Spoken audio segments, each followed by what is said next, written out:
ezali. Ngai pe nazane sengo. Amen. Ma joie est immense. Yes. Je ne sais pas l'exprimer dans mokolo ya lelo. Eza mokolo ya sengo. Amen. Sika ete nzambe akumama na ye. Amen. Nasengi tovanda na kombo na Yesu Masiya.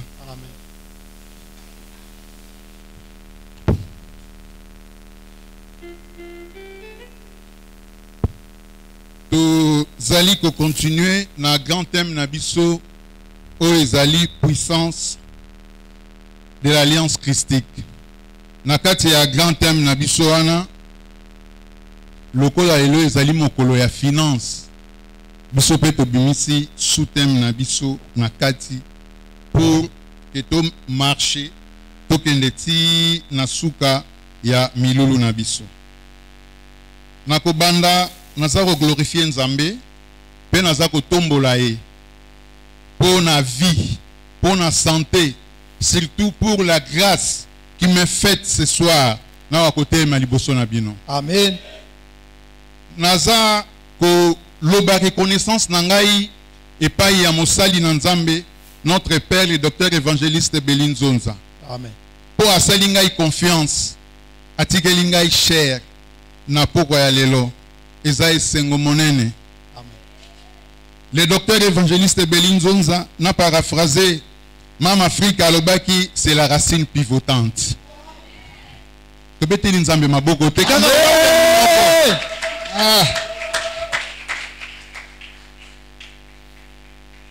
Nalobi respect na basali na Nzambe.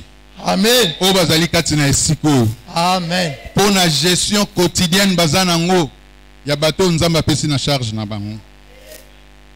Yo pe ndeko yo vandi po yo kangana lobana poko na lelo ngai moto pamba na lobi merci. Yes. Na lobi pe merci na bayo bawanda biso na media. Yes. Na lobi pe merci na bandeko ya finance po na collaboration. Lelo ezali mokolo ya finance bandeko bandimi ngai na leka na eba ko représenter équipe na biso ya finance. Thème na biso na avec la puissance de l'alliance christique. Biso, vous m'excusez.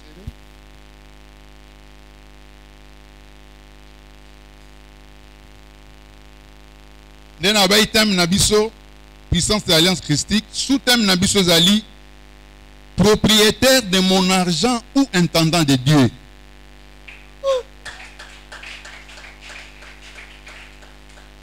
Ozali nkolo ya mbongo na yo tozali gestionnaire ya Nzambe.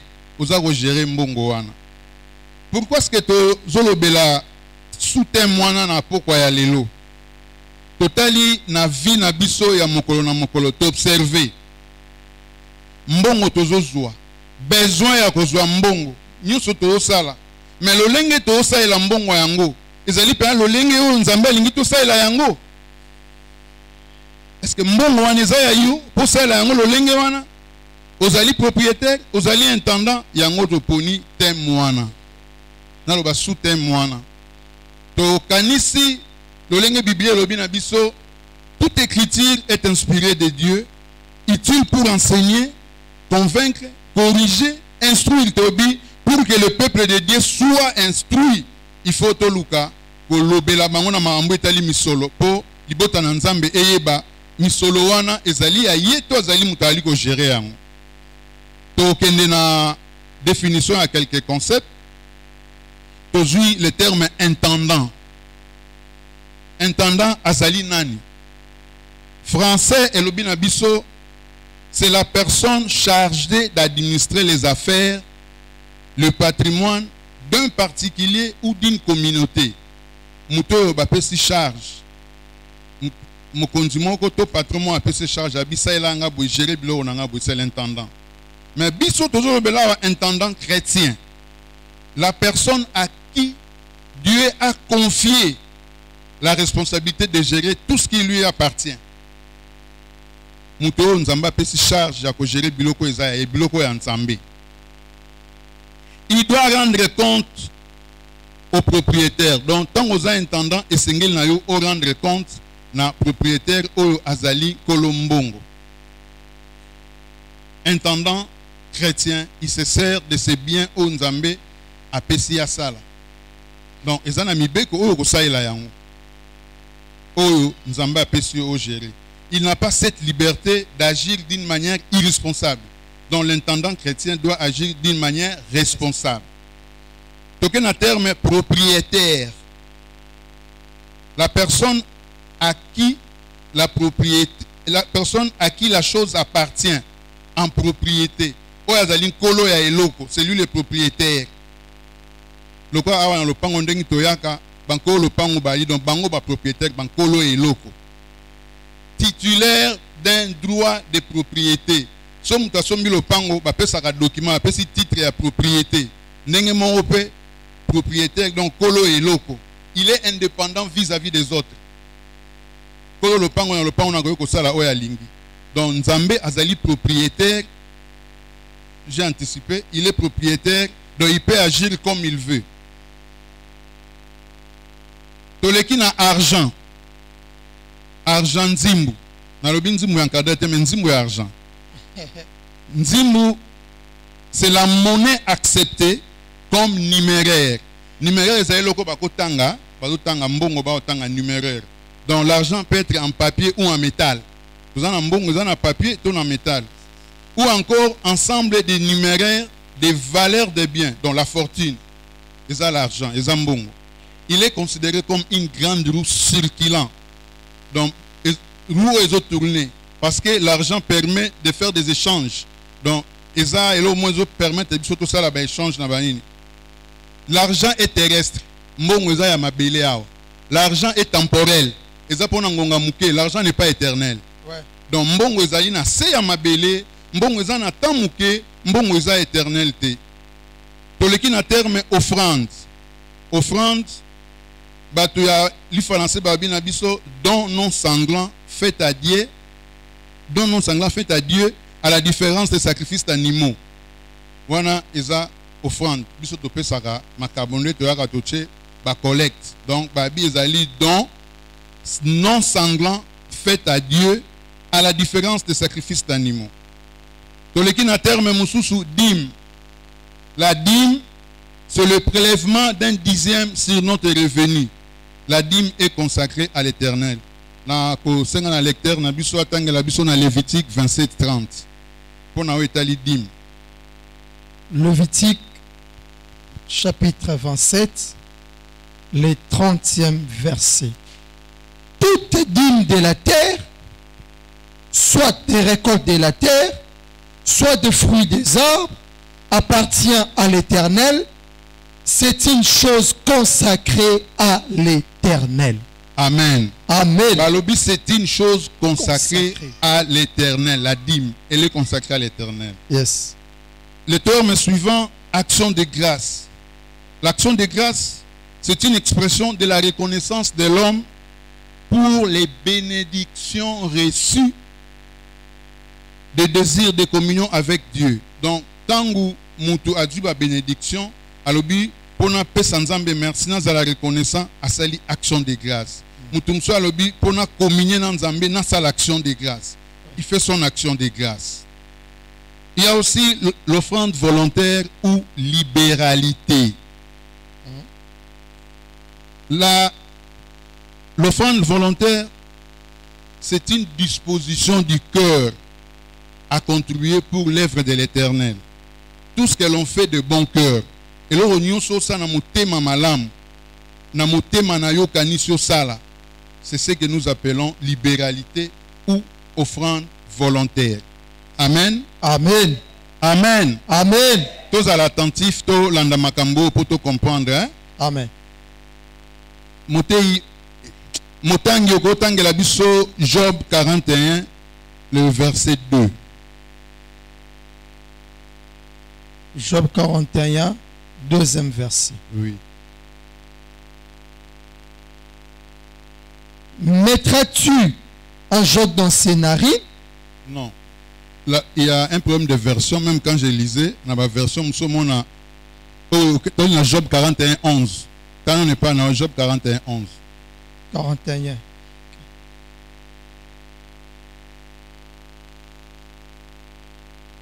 Le frère, les sœurs, Et les anciens amis de Job vinrent tous les visiter et ils mangèrent avec lui dans sa maison. C'est 41, 2. 41, 2. 2. Je reconnais que tu peux tout et que rien ne s'oppose à tes pensées. Des versions, parce que quand je lisais, la Bible est là que j'utilisais. C'était Job 41, 2. Quand j'ai consulté une autre Bible, c'est Job 41, 11. Donc, il faut que je lise ici.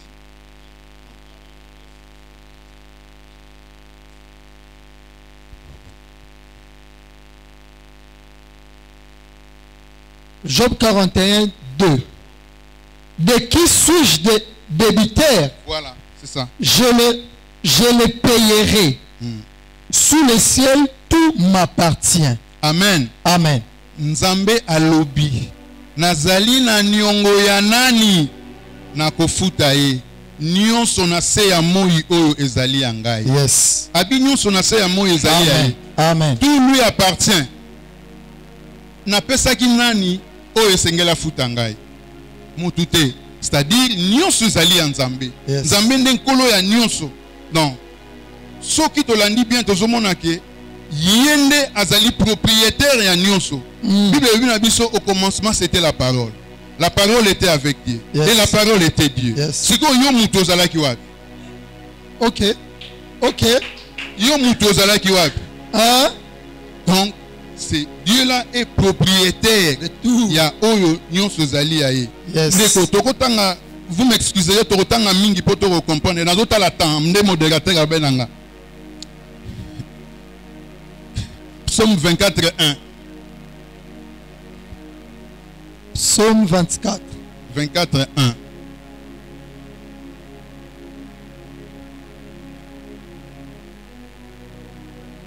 Psaume 24, premier verset. Oui. À l'Éternel la terre et ce qu'elle renferme, le monde et ce qui l'habite. Ok. Donc tout cela prouve à suffisance que c'est Dieu qui est le propriétaire. Yes. Sotali ba gestionnaire. Amen. Donc ceux qui toujours reconnaître que Nzambe wana yende propriétaire. Ceux qui toujours reconnaître yenda pesa abomoy. Yenda pesa misala. Yenda pesa mbongo. Yenda pesa biso possibilité ya ko vivre vie ya malamu. Yes. Tocha na mitu na biso que nous ne sommes que des simples gestionnaires. Yes. Alors esengeli to gérer ba bien o ba pesi biso lolengo esengeli. Amen. Esengeli to saela yango na lolenge na biso moko te. Amen. Les écritures sont claires. Et lobeli yango. Écriture ezali lokwa lelo mutu osa na compagnie na entreprise ezaka na convention collective. Et c'est le code du travail. Ba du code du travail ba bongoli on a convention collective. C'est-à-dire so koti na musala ba biso ba bi tu as signé ton contrat oui, mais sache qu'il y a une convention collective. Donc document ndeza na mibeko pour entreprise. Ndenge moko awa Bibili azolobela biso makambo etali gestion ya misolo. Yes. Lolenge nous devons gérer ce que nous ce que Dieu a mis à notre disposition. Donc tozali tomituna kine bandeli propriétaire de mon argent ou intendant de Dieu. Nakansi tout au long ya ndenge tozokende tokoyeba nako pesa biyano biso moko est-ce que tozali ba propriétaire to tozali ba intendant ya oyo Nzambe atie kati na biso. Amen. Mais malheureusement ba te belé ba comme ça mbongo lokola un sujet tabou. Un sujet tabou. Donc ceux qui parlent de l'ikambongo et comme le roi l'ikambongo neti bon le roi nazalaka élève na Congo central ba Congo ba Kinshweki do ba kena mambulo na Kinshweki mambulo ya Rubatama do na ba Congo ba atoke na Kinshweki do ba to comme si mbongo lokelo mo tabou lo mo ya Kinshweki. Or Bible ezao définir très bien makambo ya mbongo ezo définir très bien et que pembenité donc makambo mbongo na kati ya Bible ezali Nzambe alobeli yango. Pona batouana balbimbongo tam se déranger bango. Ce sont ces gens-là qui se perdent. Batouana. So balobi le église babili kamambongo ya bia maramni na mbongo. Ka mbongo. Je travaille na ba collègues moto za na bango. Dans notre bureau, tous mes collègues sont catholiques. Na bureau na biso.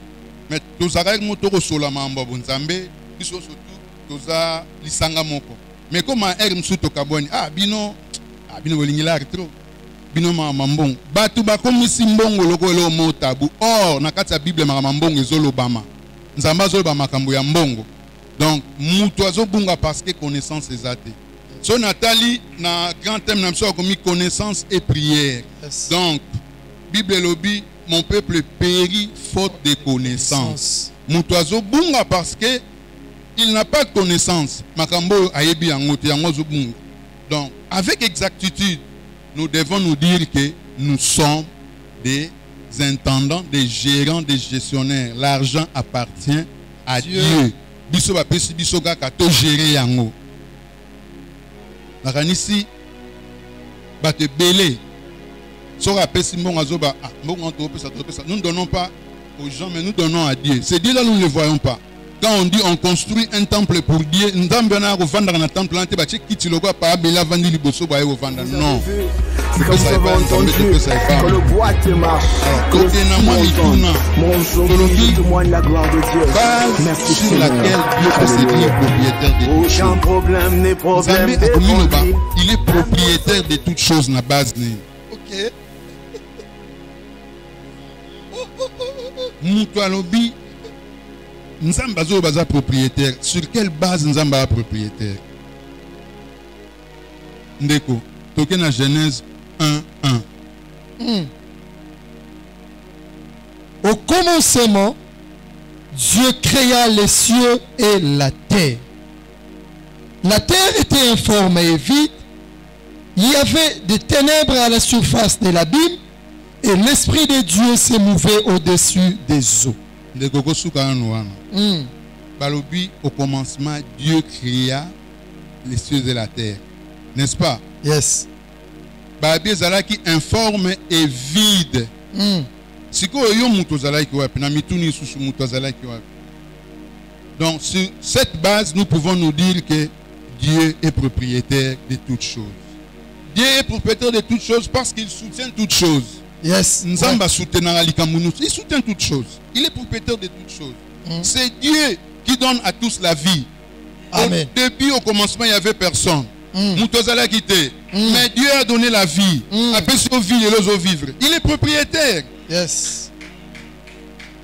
Moi, je peux me dire propriétaire de mes enfants. OK. Parce que non, bazala quitté. C'est moi qui leur ai donné la vie. Donc mes enfants sont ma propriété.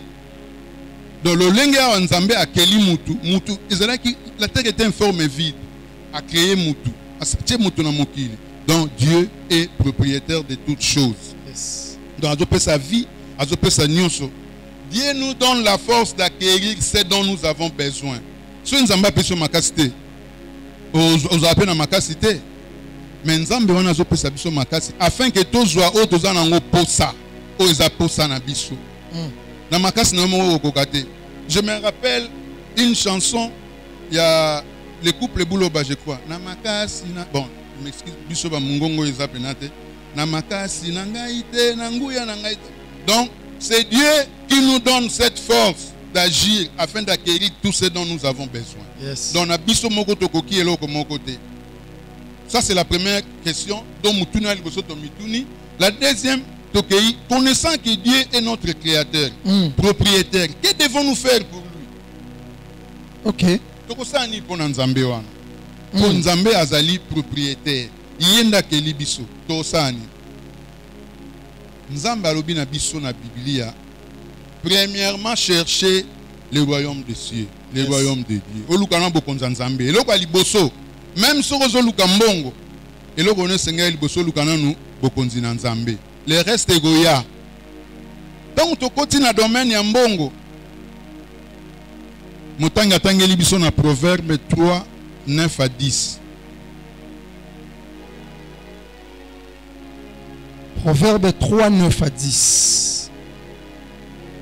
Honore l'Éternel avec tes biens et avec les prémices de tout ton revenu. Alors, tes greniers seront remplis d'abondance et tes cuves regorgeront de mou. Amen. Amen. Amen. Amen. Balobito honorer Nzambe na ba bien na biso. Yes. Tout ce que nous avons honoré na Nzambe. eza lisumu te, eza mabe te, soki oza nango opesi Nzambe. Non. Bible ezoloba yango. Bible abimi pembeni te na oyo etali finance. Bible aza na kati. Azobima te alobi honore Dieu avec tes biens. Ba bien na yo oyo oza nango. Na ko beta moi l'histoire tangu mwasi na ngai tozwaki na mwana te. Tozalaki na mosali na Nzambe moko azali koyepa na biso. Il venait chaque samedi. Soka ye le samedi là ngaka mukonanga loisir na kebeta bali. Le mosali na Nzambe atikali. Aibisaka mama so na ye papa akei. Ya bise papa lokwa kenda musala ko banda lundi ti vendredi samedi na kenda ko beta bali na ye. Na école mo ezali pembeni na Kristo ba obi ba yebi kasavubu ba yebi yango.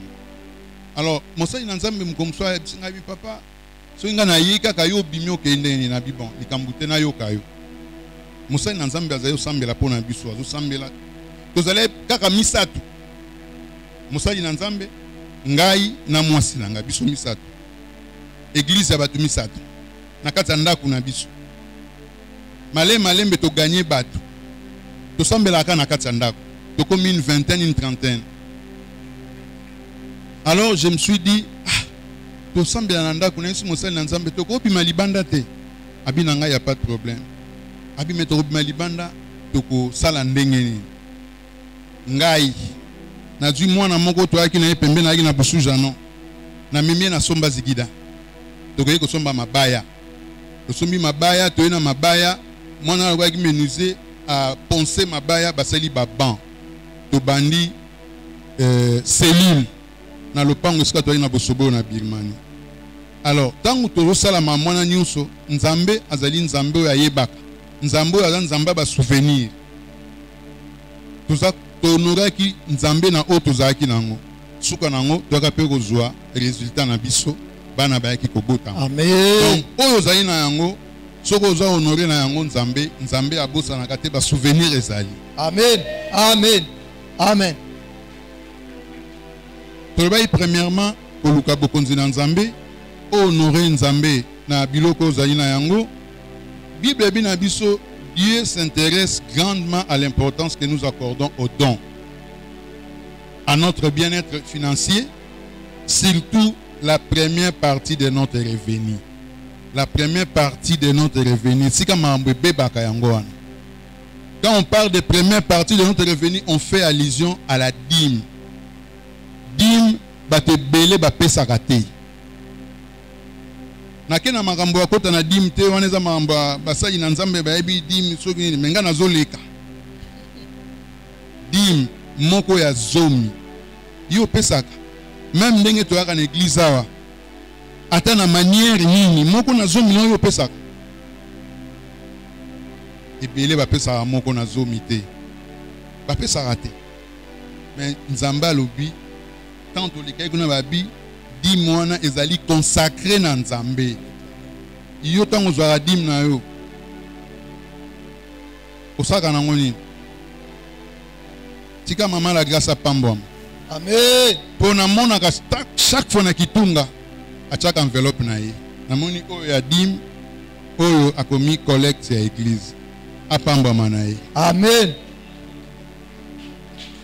Dîme wana oyo yo oliaka. Oyebi ke faut futa yango na intérêt. Dîme oyo oliaka. La dîme odio yango obi suka mbula yango. Tika na sa ilango likambu songolo. Ndeko tanga ebiso na Lévitique 27:31.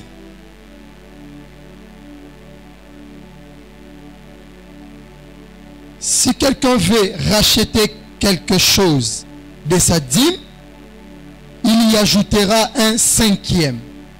Babi robaksa combien? Un cinquième. Un cinquième, c'est 20%. Un cinquième. Vous qui avez fait les sens exacts, quand on dit un cinquième, c'est 20%.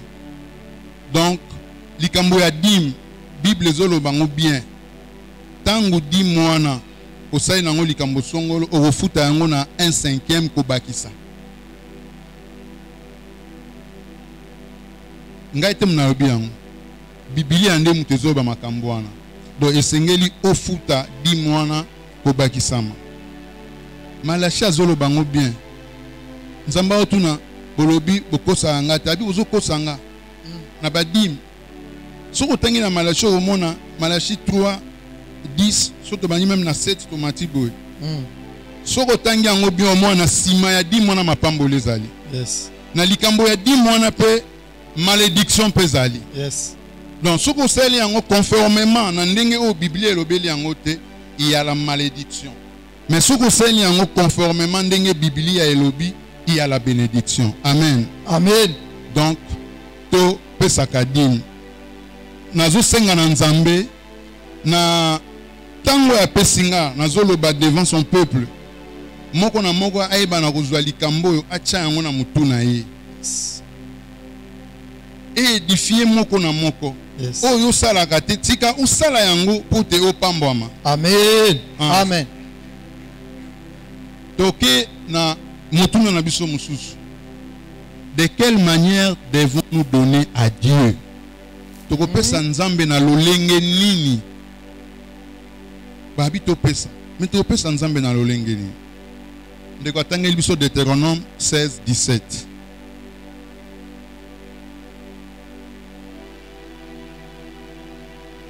Chacun donnera ce qu'il pourra, selon la bénédiction que l'Éternel, ton Dieu, lui aura accordé. Oui. Balobi moko moko akopesa lolenge o Nzamba apeseli. Yes. Yo pesa lolenge ni. Na kanisi lika moko na ebite soyo naza na ona telefone na ngawa. Mwana moko ya muke pembeni na ye mukolo moko azosambela. Mwana wana il doit être ouest africain. Mukolo wana azosenga Nzamba pesa ye 1 million. Alors cet enfant lui a dit, toi qui donnes 500, tu demandes à Dieu 1 million. Je m'excuse. Bo autoriser nga. Na yo ki sa mwani ni wana.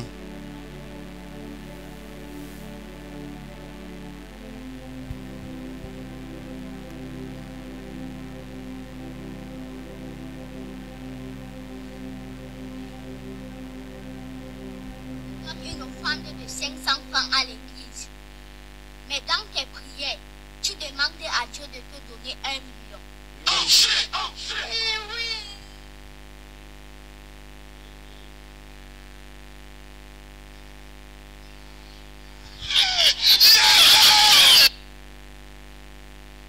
Tu donnes une offrande de 500 francs à l'église. Mais dans tes prières, tu demandais à Dieu de te donner 1 million. Eh oui. Tu fais qu'il enlève ça dans le compte de qui? Amen. Moi nazoebisa mukolo abi, toi qui donnes une offrande de 500 francs, tu demandes à Dieu de te donner 1 million. Il va enlever ça dans le compte de qui?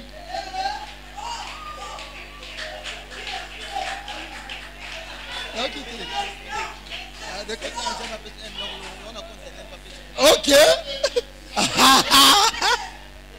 Ok. Donc, yo pesa soko une église, na batu msusu. Omoni la radio Sango Malam. Bana oteka ba radio mo ba radio na ba kala fréquence na bango. Oui, oui. Donc soko sombiango wana ka Sango Malam, Sango Malam. Il y a aussi des gens, des chrétiens, oh ba si ba kala mbongo na bango. Donc lui ne vient à l'église qu'avec 500 francs. Soko a les lots 500, même a dit 10 000, 500. Soko a dit combien? 500. Alors cet enfant a posé la question. Yo peut ça 500. Qui demande 1 million. Parce que nous avons un compte à Nani.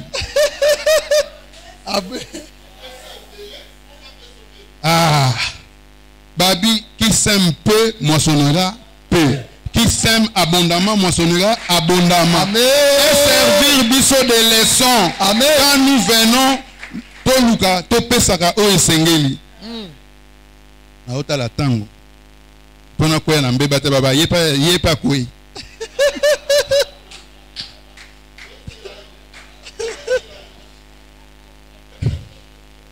kopesa eza na Bible. Kopesa même bandeko eza na Bible. Motanga tangeli biso na Proverbe 19-17. Proverbe 19-17. Proverbe 19-17. Celui qui a pitié du pauvre prête à l'Éternel, qui lui rendra selon son œuvre. Amen. Amen. Kopesa même bandeko ozo défi sanzambe. Yo kabarate. Yo kabakate loboko ndenge ya un père. Loboko oyo esimba flambeau. Donc yo pelisa moto simba flambeau.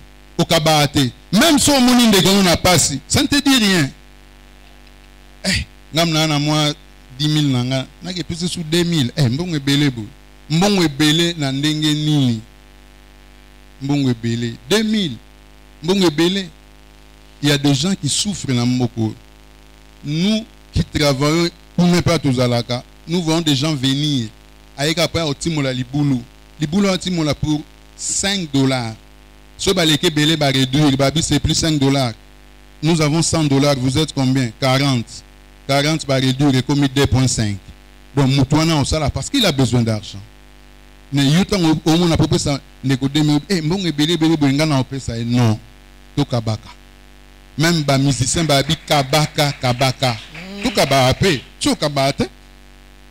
Alors donner ezali kambo ya culture pe éducation. OK. Eza culture pe éducation. Chose na culture wana to opé ça té. Ba ko cho PDG d'une entreprise aujourd'hui pour majorer ba salaire ba to sala ngoté. Parce que dans la culture tu n'as pas cette éducation.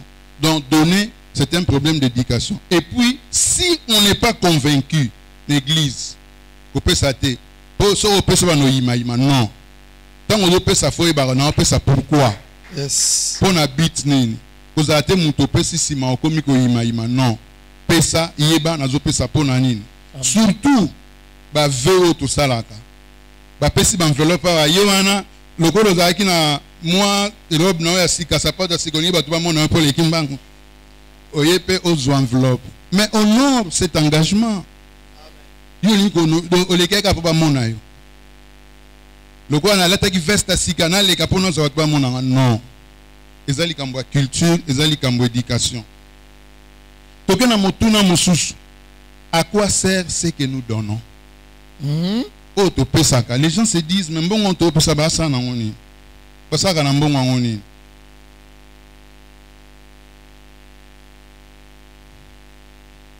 Bisso. Je prends l'exemple de l'église amiale. N'est pas le bateau que tu as subormonté. Azoba l'église amiale. Ba ressources na biso et outa pas na biso. Yes. Nous sommes une asbel.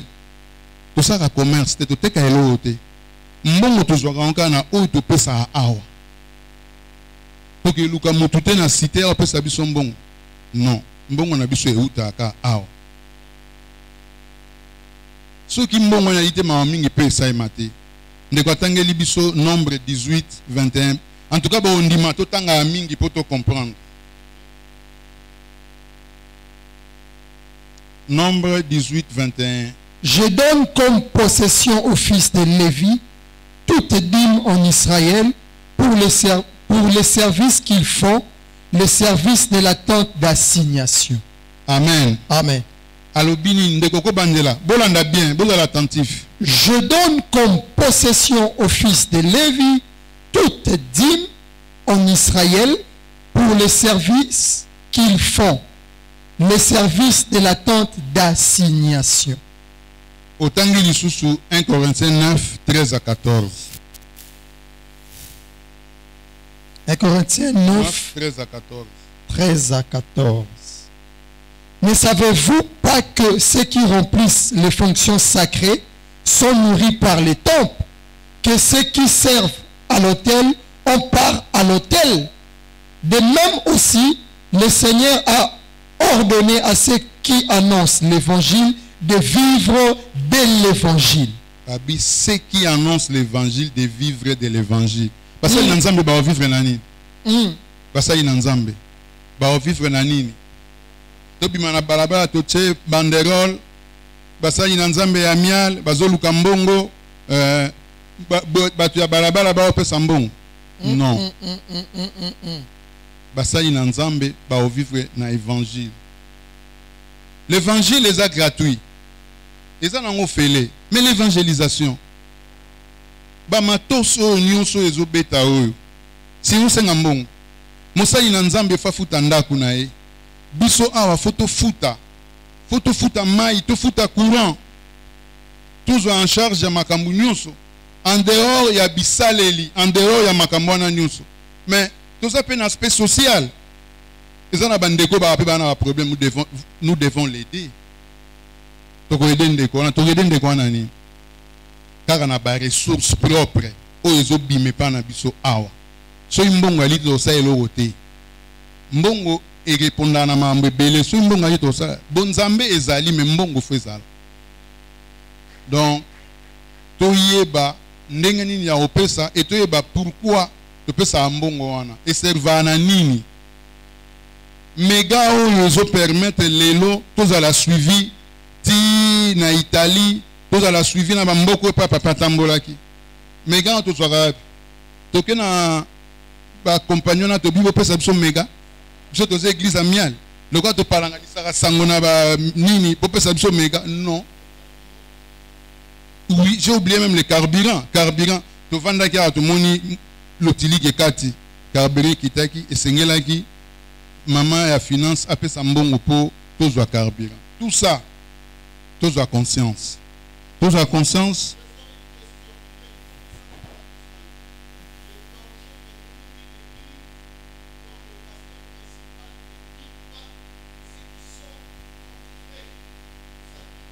Risque nini au l'église ko koma nango ce qui pasteur principal na bango a bénéficié ka atako na le meilleur côté na fin du mois ozo te pas bandimi na ye. Torozonga ga na Malachi. Na Malachi kuna na lingio tanga Malachi 3 kobanda na 9 tanga 9 na 10 Malachi 3 9 na 10 Malachi 3 9 à 10 Vous êtes frappés par la malédiction et vous me trompez, la nation tout entière. Apportez à la maison du trésor toutes les dîmes afin qu'il y ait de la nourriture dans ma maison. Mettez-moi de la sorte à l'épreuve, dit l'Éternel des armées, et vous verrez si je n'ouvrirai pas pour vous les écluses des cieux, si je ne répands pas sur vous la bénédiction en abondance. Amen. Amen. Naganisi réponse des aliwana. Donc tangu oyo mosali na nzamba zo lela zo zelo côté, la malédiction tombera sur nous. Et sengeli to pesa babi apporter à la maison du trésor. Biso tozoya nango te lipambole alite soko ye nango sima nango babi lipambole zali donc na motuna ya mosali na nzambe ndenge lobi soki ke azako lela oyo ya motu ya ezali te pona ye il y a la malédiction. Le peuple n'est pas béni. Des fois makambo soko atam so moni likambo na yo tambola te parce que tu ne réponds pas le lenge nzamba sengeli. Ndenga lobi ose répondre. Yo sa na ndenge na or tu n'es qu'un gestionnaire, tu n'es qu'un intendant. Tu n'es pas le propriétaire ya o wana yo sa na. Yes. Devenons de bons intendants. Amen. Intendant o ya malamu. Amen. Intendant ya malamu. Tout ce que nous pouvons amasser et kokiko beba kokiko kufa. Balobi, il y a la rouille, il y a la teigne, tout ça. Je vais vous dire une chose. En 1979, ça fait 43 ans. Aujourd'hui, c'était au mois de décembre. C'était la démonétisation. Batuba bombaka bambongo na bandaku na bango. Ezalaki ba 5 zaïr ya bleu, na 10 zaïr ya vert. Alors le président Mobutu tout le temps a moni que mbongo ekota suna banque talobi. Je me rappelle, je crois deuxième secondaire. Président Mobutu a lobby démonétisation. Donc après si tous ceux qui 3 jours sur combien de jours, et là on y basali. Oh ils ont qui blé comme hiver, ou qui vert comme blé. Les gens ont pleuré pour dire que aux quoi amassé ruine ezali. Moyibi agoya ya otobola. et ko beba. Lelo tout le monde a ba compagnie d'assurance, ba lobby assurance vie. Mutake osala a foot assurance vie. Assurance vie mbongo no bénéficier na ngote. Assurance vie ba opé sa famille no mbongo so yokufi. Est-ce que vous trouvez ça normal? Assurance vie. Moi qui suis en vie, nazo bénéficier na mbongo wana te. Mais assurance vie, so okufi nde ba pesi mbongo na famille na. Assurance vie. Lelo kei, tu vas assurer ta maison. Olobi ndako na ngai za l'assurer, tu payes. Ça m'a bêté. Mais Bible bi na biso, nyonso na to ko amasser. Eko toboka lelo, eko beba, eko sala nini. Nzembo mo ba yembaka c'est le frère Mente qui a chanté. Ayemba on a ki Congo Aingo bagaka ko amasser ba richesse na mabelete, na se ya mabelete. Mais il a chanté ça en Congo. Les anzembo mo ya kala. Donc to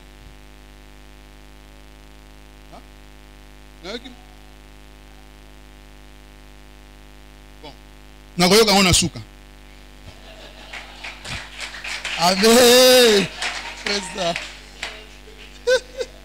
Donc, nombreux de chrétiens demeurent dans l'esclavage financier parce qu'ils refusent de suivre ces plans financiers.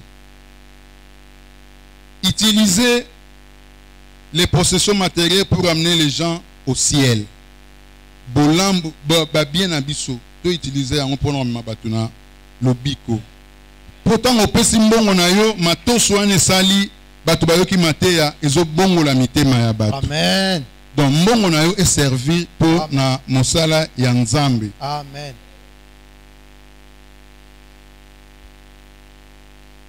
Nazana lisolo mo nazo beta.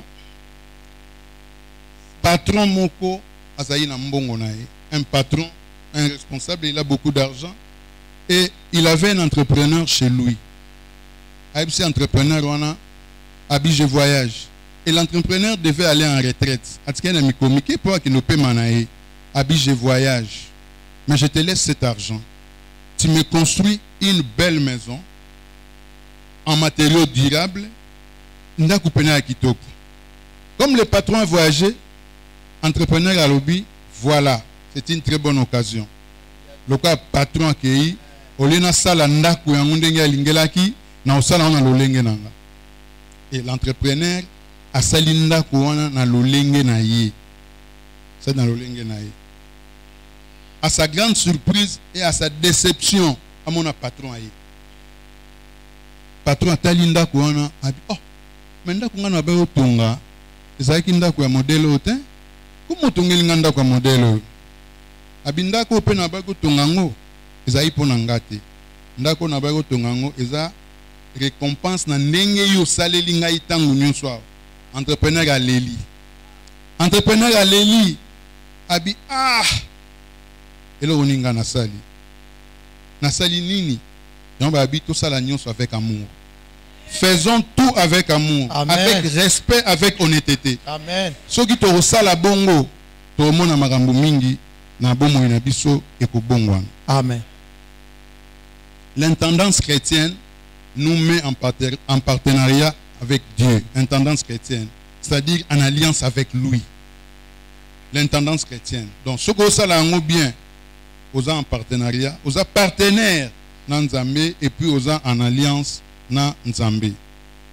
Donner à son œuvre permet à l'église d'exercer son ministère. Ce que pesi mbongwana et ça là que église ekoka otamba lolenge zali.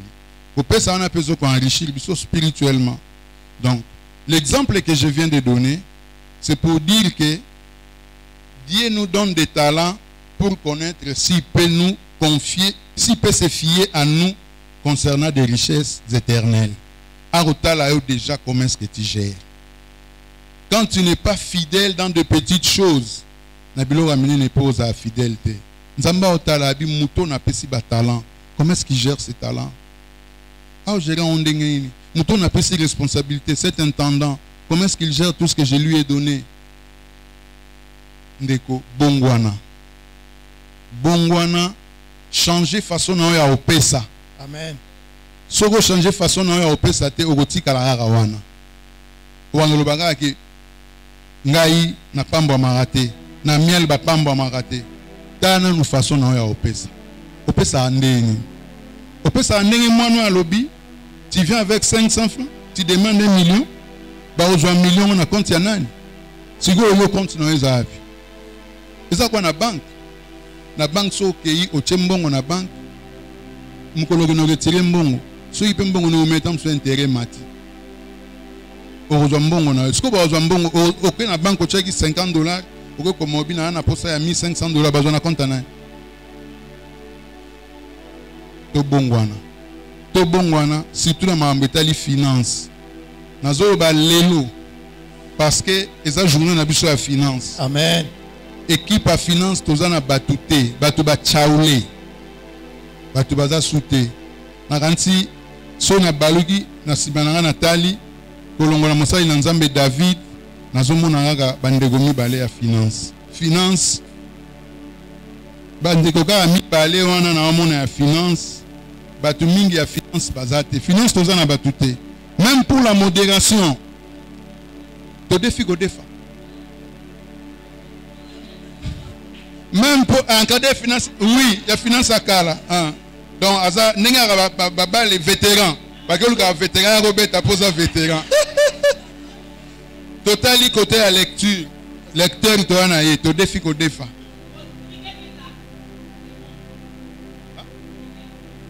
bon il participe mais il n'est pas vraiment effectif à finance. Ah, donc asa effectif à finance.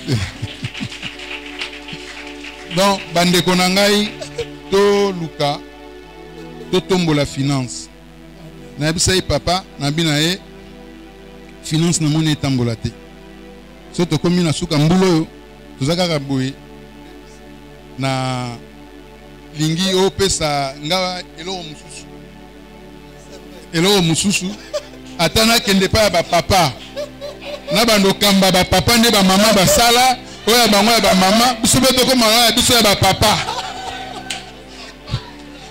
po na zomona finance ezo kitisanga mwangu ya na ngai finance nazo senga na bandeko no sa finance solennellement o nyonso ayebi kaza moto kati na département ya finance dimanche et l'autre jeudi dimanche après culte tokutana poto solo la na marambo etali département na biso na kumisi ndeko priska mauna alandenga abinanga président ndenge finance ngo to amukeboe moyens ali te to ma tebele ngana abi bosala évangélisation ya finance bokende ko évangéliser pour na finance na kati ya église bosala l'évangélisation ya finance pour que tous soient battus to baksama na finance pour financer ça.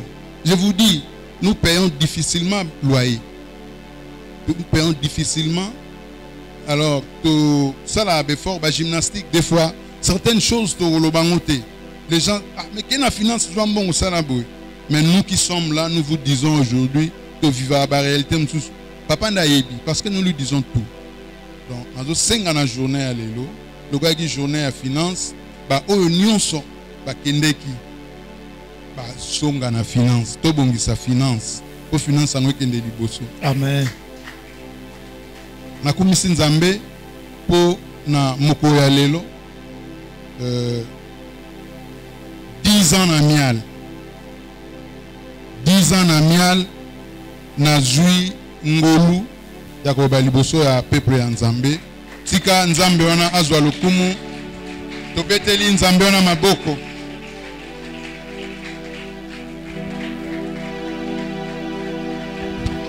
Boto la nzambe maboko makasi.